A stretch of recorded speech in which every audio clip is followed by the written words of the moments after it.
Assalamualaikum warahmatullahi wabarakatuh. Salam sejahtera dan semangat 100%.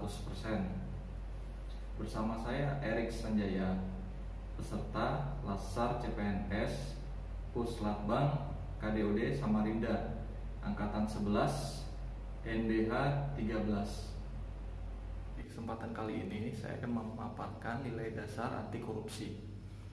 Apa itu nilai dasar anti korupsi? Kata korupsi berasal dari bahasa Latin yaitu corruptio, yang artinya kerusakan, kebobrokan, dan kebusukan. Selaras dengan kata asalnya, korupsi sering dikatakan sebagai kejahatan luar biasa. Salah satunya alasannya adalah karena dampaknya yang luar biasa menyebabkan kerusakan baik dalam ruang lingkup pribadi, keluarga, masyarakat, dan kehidupan yang lebih luas. Kerusakan tersebut tidak hanya terjadi dalam kurun waktu yang pendek, namun dapat berdampak secara jangka panjang. Kita sebagai ASN harus memiliki kesadaran dan kemauan kuat serta semangat tinggi untuk menghindarkan diri dari perilaku dan tindak pidana korupsi, serta lebih jauh lagi membangun kepedulian untuk mengajak dan membangun sistem atau lingkungan berintegritas agar semakin banyak orang yang terhindarkan dari perilaku dan tindak pidana korupsi. Identifikasi nilai dasar korupsi ada 9 poin, yakni 1. Jujur, 2. Peduli, 3. Mandiri, 4. Disiplin, 5. Tanggung jawab, 6. Kerja keras, 7. Sederhana, 8. Berani, 9. Adil. Dikutip dari situs resmi KPK RI, berikut ini pengertian KKN. Nepotisme adalah setiap perbuatan penyelenggara negara secara melawan hukum yang menguntungkan kepentingan keluarganya dan atau kroninya di atas kepentingan masyarakat, bangsa, dan negara.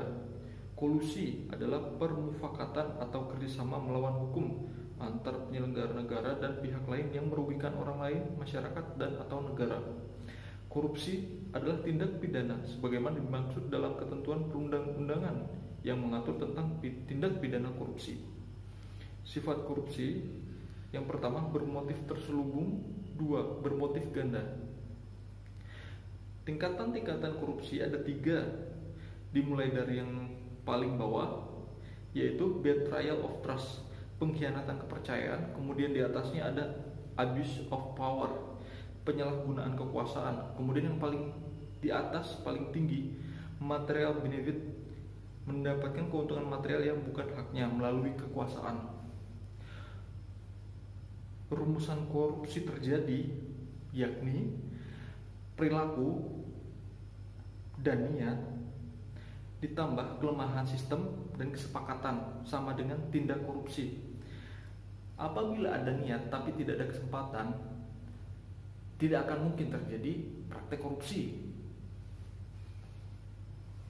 Jenis-jenis tindak pidana korupsi terkait keuangan negara atau perekonomian negara, kemudian suap menyuap, penggelapan dalam jabatan, pemerasan, perbuatan curang, benturan kepentingan dalam pengadaan, dan korupsi terkait gratifikasi.